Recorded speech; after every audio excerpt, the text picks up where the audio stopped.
இன்றைக்கி சத்தான சமையலில் ஓட்ஸ் உப்புமா எப்படி பண்ணுறேன்னு சொல்லிட்டு பார்க்கலாங்க. இதுக்கு என்னென்ன பொருட்கள் தேவைன்னு சொல்கிறேன், கவனமாக பாருங்கள். ஓட்ஸ் உப்புமா செய்ய தேவையான பொருட்கள்: வறுத்த ஓட்ஸ் 1 கப், பொடியாக அரிந்த முட்டைக்கோஸ் 50 கிராம், அரிந்த ப்ரக்கோலி விரும்பும் அளவு, அரிந்த குடமிளகாய் தேவைப்படும் அளவு, வேக வைத்த ஸ்வீட் கார்ன் விரும்பும் அளவு, வேக வைத்த பட்டாணி சிறிதளவு, எலுமிச்சம்பழம் 1, பச்சை மிளகாய் 2, அரிந்த கேரட் விரும்பும் அளவு, கடுகு 1/4 டீஸ்பூன், உளுத்தம்பருப்பு 1/2 டீஸ்பூன், கடலைப்பருப்பு 3/4 டீஸ்பூன், அரிந்த வெங்காயம் 100 கிராம், உப்பு தேவைப்படும் அளவு, எண்ணெய் சிறிதளவு. ஓட்ஸ் உப்புமா செய்கிறதுக்கான பொருட்கள் பார்த்தீங்க இல்லையா? இது வந்து நிறைய வெஜிடபிள்ஸ் சேர்த்து செய்ய போகிறாங்க. இது வந்து ஒரு க்ளூட்டன் ஃப்ரீ டயட். இப்போ நிறைய பேருக்கு பாருங்கள், தீங்கினாக்க க்ளூட்டன் அலர்ஜி இருக்குது. அதனால் வந்து இதில் வந்து ஓட்ஸில் வந்து அறவே கிடையாது. இதில் நிறைய சத்துக்கள் இருக்குது. ப்ளஸ் இது வந்து நிறைய வந்து கரையும் தன்மை இருக்கிற நார்ச்சத்து இருக்கிறதுனால நம்ம வந்து தண்ணி ஊற்றிட்டு மற்ற தானியங்கள் மாதிரி ரவை மாதிரியோ இல்லை அரிசி ரவை மாதிரியோ வந்து தண்ணி ஊற்றி அப்சார்ப்ஷன் மெத்தடில் பண்ண முடியாது. ஏன்னா குழக்குழான்னு கஞ்சி மாதிரி வந்துடும். இது சேர்த்து ஒரு கலை. இதுக்கு வந்து இந்த ஓட்ஸை வந்து ரோல்டு ஓட்ஸ்ன்னு சொல்லுவாங்கங்க. ஸ்டீல் கட் ரோட்ஸ் இருக்குது, ரோல்டு ஓட்ஸ் இருக்குது, நிறைய விதமான ஓட்ஸ் இருக்குது. இது பார்த்திங்கன்னா ஒரு அவல் மாதிரி. ஓட்ஸ் வந்து ரொம்ப ஹார்டான ஒரு தானியம். அதை வந்து அவங்க ப்ராசஸ் பண்ணி அவல் மாதிரி பண்ணியிருக்காங்க. இதை வந்து நான் ட்ரை ரோஸ்ட் பண்ணியிருக்கேன். வெறும் வானிலையில் கொஞ்சம் மணம் வர வரைக்கும் வறுத்து வச்சுருக்கேங்க. இப்போ இதை வந்து இந்த பவுலில் சேர்த்துக்கிறேன்.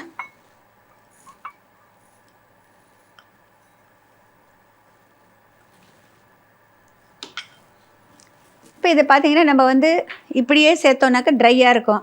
அதே நேரம் பார்த்திங்கன்னா அதிக தண்ணி ஊற்றக்கூடாது. அதனால் வந்து இப்போ கொஞ்சமாக வந்து சுடு தண்ணியை வந்து இதில் போட்டு கலந்து வைக்க போகிறேங்க, பெசரி வைக்க போகிறேன். ஒரு இளம் சூடான ஒரு தண்ணி சேர்த்துக்கலாம். அதிகமான தண்ணி ஊற்றக்கூடாது, கொஞ்சமாக ஊற்றிக்கலாம்.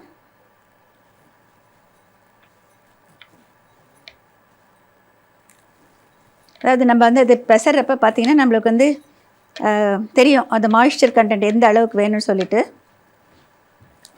ஜஸ்ட்டு அது மாய்ஸ்சர் இருக்கணும், அவ்வளோதான். இது பார்த்திங்கன்னா நான் போட்டது பார்த்திங்கன்னா இந்த மாய்ஸ்சர் பூரா அப்சார்ப் ஆகிடுச்சு.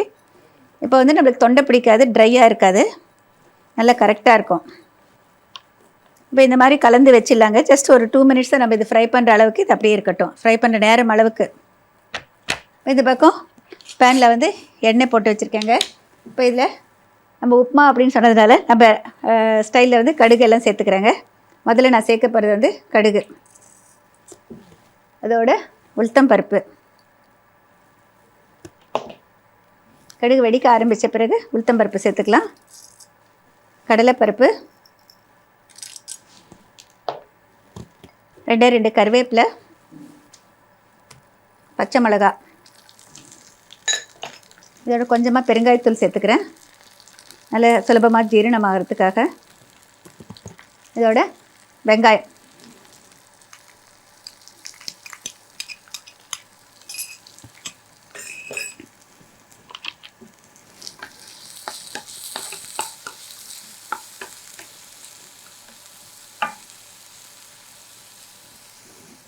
இதில் பார்த்தீங்கன்னா நான் வெஜிடபிள்ஸ் தேர்ந்தெடுத்துருக்கிறது வந்து நம்ம வீட்டில் இருக்கிற வெஜிடபிள் தாங்க. கேரட்டு, முட்டைக்கோசு, குடமிளகா ஒரு கலர்ஃபுல்லாக இருக்கணும்னு, அதோட ஸ்வீட் கார்னும் பட்டாணி மட்டும் வேக வச்சு வச்சுருக்கேங்க. இதெல்லாம் பச்சையாக வச்சுருக்கேன். இதெல்லாம் வதக்கிற வெஜிடபிள்ஸு. அதனால் வெங்காயம் லேசாக வதங்கிய பிறகு நம்ம சேர்த்துக்கலாம். நீங்கள் உங்கள் விருப்பப்படி வீட்டில் காய்கறிகளை என்ன இருக்கோ சேர்த்துக்கலாங்க. நான் இதில் ப்ரக்கோலியும் இருக்குதுன்னு சொல்லிட்டு ப்ரக்கோலியும் வந்து கொஞ்சம் பொடியாக கட் பண்ணி வச்சுருக்கேன். அது ஆப்ஷனல். நீங்கள் விருப்பப்பட்ட காலிஃப்ளவர் சேர்க்கலாம், என்ன இங்கிலீஷ் வெஜிடபிள்ஸ் இருந்தாலும் சேர்க்கலாங்க. இது இந்த வதக்கிற தன்மைக்கு தகுந்த மாதிரி நம்ம ஒவ்வொன்றா சேர்த்துட்டே வரலாம். இப்போ வெங்காயம் ஓரளவுக்கு வதங்கிய பிறகு நான் சேர்க்க போகிறது வந்து கேரட்டு.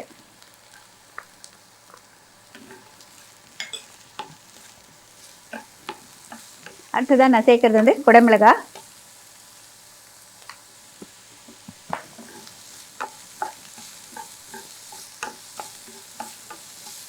இதுக்கு வந்து மற்ற உப்புமா மாதிரி அதிகப்படியான எண்ணெய் ஊற்றிடாதீங்க. ஏன்னா வந்து ஓட்ஸில் இருக்கிற நிறைய நார்ச்சத்து இருக்கிறதுனால அதிகம் எண்ணெய் வந்து அது இழுக்காது. மற்ற உப்புமாலாம் பார்த்திங்கன்னா அரிசி உப்புமாவுக்கு நிறைய எண்ணெய் குடிக்கும், ரவா உப்புமாவுக்கும் நிறைய எண்ணெய் குடிக்கும். இப்போ இதோடு வந்து ப்ரக்கோலி சேர்த்துக்கிறேன். ப்ரக்கோலி வந்து இப்போ கொஞ்சம் சீசனில் சீப்பாக இருக்கிறதுனால அது நம்ம வந்து விருப்பப்படி இதில் வேணால் சேர்த்துக்கலாங்க. நிறைய சத்துக்கள் இருக்குது அதில். இப்போ கடைசியாக இதோட முட்டைக்கோஸ் சேர்த்துக்கிறேன்.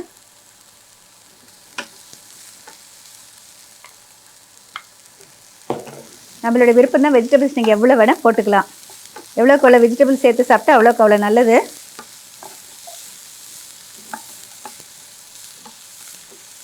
இப்போ இதில் பார்த்தீங்கன்னா வெஜிடபிள்ஸ்க்கு தேவையான அளவுக்கு உப்பு மட்டும் கொஞ்சமாக இதில் தூவிடுறேங்க.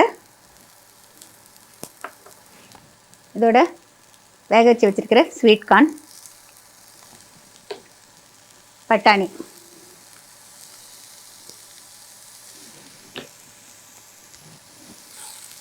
இதில் பார்த்தீங்கன்னா நான் வந்து வெஜிடபிள்ஸ் கூடுதலாக ஓட்ஸ் குறைவாக இருக்கும், அந்த மாதிரியும் சாப்பிட்லாம் அப்படின்னு எல்லாருக்கும் சொல்கிறதுக்காக இந்த மாதிரி தேர்ந்தெடுத்துட்டேன். எஸ்பெஷலி டயட் கான்ஷியஸாக இருக்கிறவங்க, வெயிட் லாஸ் டயட்டில் இருக்கிறவங்க, நல்லா ஹெல்த்தியாக இருக்கணும் அப்படின்னு நினைக்கிறவங்க எல்லாருமே வந்து இந்த மாதிரி செஞ்சு சாப்பிட்லாம்.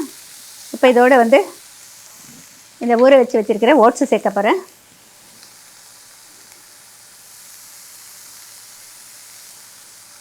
ரொம்ப ட்ரையாக இருக்கக்கூடாது பாருங்கள். இந்த மாதிரி நம்ம போட்டிருக்கிற அந்த மாய்ஸ்சர் வந்து இதில் நல்லா அப்சார்ப் ஆகிடணும். முக்கியமாக வந்து ஓட்ஸை வறுக்கணுங்க, அப்போ தான் நல்ல வாசனையோடு இருக்கும்.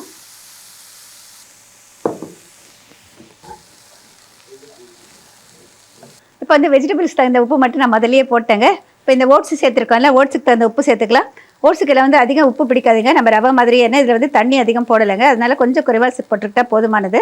இது நல்லா சூடாகிற வரைக்கும் கலந்து விடலாம். இதுக்கு வந்து லெமன் ஜூஸ் சேர்க்குறேங்க லாஸ்ட்டில்.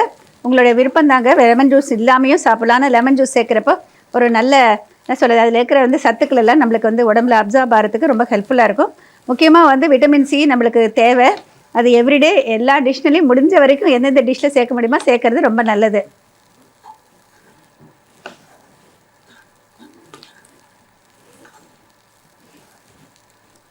இப்போ இதில் வந்து லாஸ்ட்டில் லெமன் ஜூஸ் சேர்த்துக்க போகிறேன். லெமன் ஜூஸ் சேர்த்துட்டு ஆஃப் பண்ணிடலாங்க. இப்போ அடுப்பை ஆஃப் பண்ணிடுறேன். நல்லா கலந்து விட்டுடலாம். நல்லா சூடானா போதுமானது. இப்போ நம்மளுக்கு தேவையான முக்கியமான வைட்டமின்ஸு, மினரல்ஸு, ப்ரோட்டீனு, அந்த மாதிரி எல்லா சத்துக்களும் கிடைக்கிற மாதிரியான ஒரு டிஷ்ஷுங்க இது. சத்தான சமையலுங்கிறப்போ சத்தானதாக இருக்கணும் அப்படின்னு சொல்லிட்டு நான் தேர்ந்தெடுத்திருக்கேன். இப்போ இதை வந்து டிஸ்பிளே பிளேட்டுக்கு மாற்றுறேன்.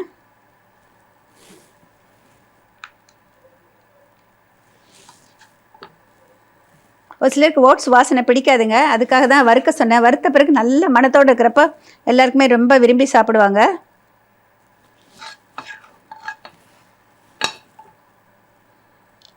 மிக சுவையான ஓட்ஸ் உப்புமா ரெடி ஆகிடுச்சுங்க. நல்ல ஆரோக்கியமான உப்புமா இது. இப்போ கடைசியாக கொஞ்சம் கொத்தமல்லி தழை தூவிக்கிறேங்க.